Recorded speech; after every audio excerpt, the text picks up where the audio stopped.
आणखी एक मोठी बातमी, नीट पेपरफुटी प्रकरणामध्ये घोटाळ्यातील आरोपी शुभम खैरनारला किला कोर्टातल्या सीबीआय कोर्टामध्ये हजर करण्यात आले। शुभम खैरनारला दिल्लीला नेण्यासाठी सीबीआयला 2 दिवसांचा ट्रान्झिट रिमांड मिळालेला आहे। सीबीआय शुभम खैरनारला दिल्लीमध्ये घेऊन जाणार आहे। आज संध्याकाळी सीबीआय शुभम खैरनारला दिल्लीमध्ये घेऊन जाईल।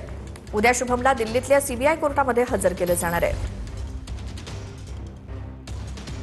या संदर्भात माहिती घेऊयात, आमचे प्रतिनिधी कृष्णा सोनारवाडकर आपल्यासोबत आहेत। कृष्णा, काय अपडेट या प्रकरणातले? श्वेता, नीट पेपरफुटी प्रकरणात त्या सगळ्या या प्रकरणाचा तपास सध्या सीबीआय कडून केला जातो आहे। नाशिक पोलिसांनी अटक केलेल्या शुभम खैरनारचा ताबा सीबीआयने घेतल्यानंतर त्याला मुंबईमध्ये आणण्यात आलेला होता आणि किला कोर्टातल्या सीबीआय कोर्टामध्ये त्याला हजर करून त्याचा 2 दिवसांचा ट्रान्झिट रिमांड हा सीबीआयने मिळवलेला आहे।